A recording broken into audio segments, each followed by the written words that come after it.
this slide presentation will discuss the 7th chapter of our course, which is entitled System Design, Process Costing System, and Cost Allocation.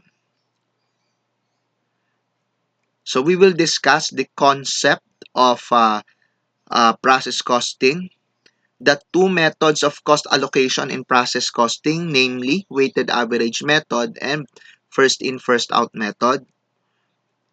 The process of allocating cost if there are multiple departments, the journal entries that are involved in the process costing process, cost allocation of support departments to the producing departments, and the accounting for joint products and byproducts. So let's start with the concept of process costing. So process costing is used in continuous and mass productions. So hindi ito kagaya nung, if you recall yung previous chapter, that's job order costing. Sa job order costing, no, or sa job order na, yeah, let's term it as job order costing, kumikilos ka lang kapag may order, di ba? Tapos, sineseparate mo yung cost uh, per client, 'di ba? Kasi hindi pwedeng paglahok-lahokin, paghalu-haluin yung nagagastos mo sa bawat client kasi iba't iba yung specification ng order ng bawat client. On the other hand, no, ito namang process costing ay ginagamit kapag yung nature ng production ay tuloy-tuloy, no, kahit walang order, no, tuloy-tuloy tapos bultuhan yung production, ano, mass production. So, yun po yung kaibahan nila. Si job order costing, ginagamit siya kapag yung iyong system is kailangang i-separate yung bawat client. Tapos, kumikilos ka lang kapag may order. Si process costing, continuous yung production. Tapos, ang pagpuproduce is maramihan. Si process costing ay ginagamit sa production ng homogeneous products. Pag sinabing homogeneous products, pare-pareho lang, no, standardized kumbaga, yung itsura, yung nagagamit na materials, labor, at overhead ng bawat product. Hindi kagaya sa job order costing kasi 'di ba, bawat job iba't iba yung amount, pwede nga kahit yung type ng materials na nagagamit, iba't iba din yung labor requirement depende nga sa specification ng customer. No, yun yung job order costing. Si process costing, gamitin mo siya pag yung production mo nga is maramihan tapos bawat product pare-pareho lang naman ng itsura, no? Example niyan is halimbawa, no, socks production, no? So, pag pinroduce yan, maramihan, pare-pareho lang naman ng itsura, no? Yung bawat pares ng medyas. Tapos canned goods production, no? Maramihan din yan pag pinoproduce, no? Bawat can, standardized yung laman, no? Meron siyang weight na pare-pareho lang yung bawat unit or bawat can. Flour production, no? Pag nag-produce ka ng harina, 'di ba? Tapos sako-sako 'yan.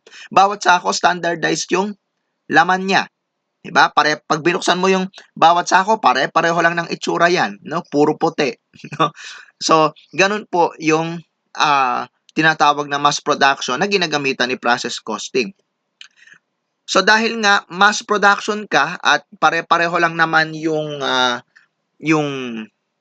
nagagamit na materials, labor at overhead ng bawat unit ng product, there is no need to maintain separate records for each job. No? Hindi na kailangan yung kagaya sa job order costing na bawat client separate. No? So dito, hindi na kailangan yon. So ang cost object sa process costing ay unit of product. No? Sa job order costing, ang cost object is job, no? Bawat job. No? Dito naman sa process costing, ang ating kailangang makumputan ng cost ay per unit ng product. So, yan po yung kaibahan, no? Malaking kaibahan actually ng job order costing sa process costing. So, paano ba yung concept ng process costing? So, how do we allocate cost to transferred out units and ending work in process? No, yun actually yung ultimate question sa process costing. How do we allocate and compute costs for units transferred out at saka units in ending work in process? So, meron tayo ditong isang sabihin nating maliit na universe, no, ng isang production department or ng isang factory. Meron siyang dalawang producing departments, yung Department 1 tsaka Department 2. No? Tapos, meron siyang finished goods department. So, tatlong column yan. Department 1, Department 2, and finished goods.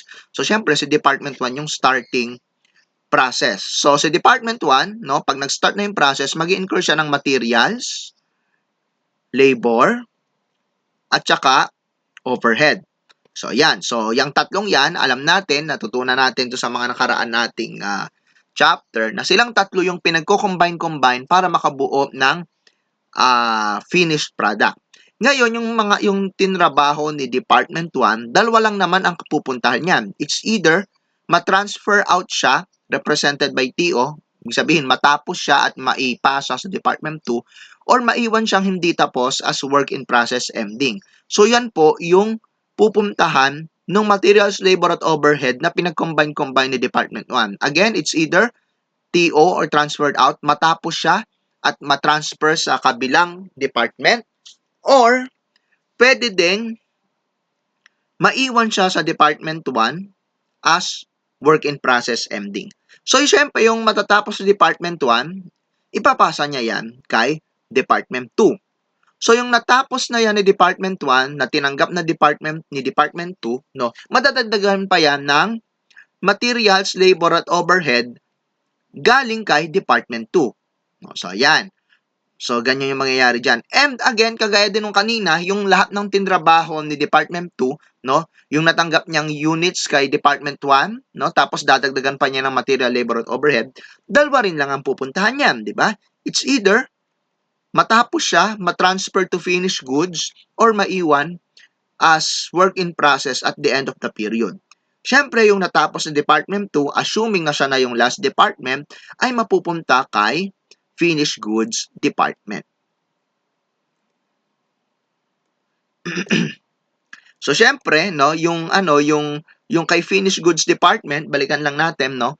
So siya naman yung pagmumula nung cost of goods sold, 'di ba? Yung galing sa finished goods kung magkano yung nabenta, no. So yun yung mapupunta sa cost of goods sold. So, merong dalawang methods of cost allocation under process costing. Yung weighted average method. So, dito, the cost of the beginning work in process is mingled with current production costs. So, sa weighted average, no, pinagsasama, no, yung cost ng beginning work in process at saka yung bagong cost, no, na naka-incur this period. Sa first in first out method, no, it's the let us say the opposite of weighted average. Yung cost of beginning work in process is kept separated from the current production cost. So ibig sabihin, sa computation, hindi mo pagko-combinein yung cost ng beginning work in process at yung current cost, yung cost na na-incur this period. Hindi mo siya pagsasamahin.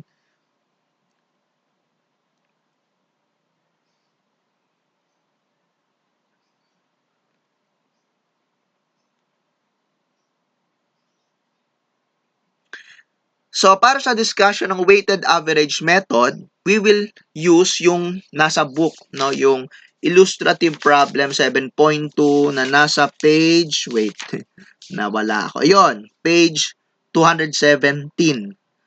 No, yung Meridian Toy Company. Yun po yung ating gagamitin na problem para sa discussion. So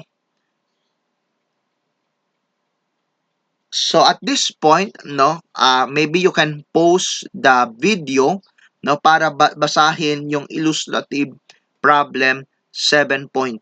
Or siguro, we will stop this video at this point, no.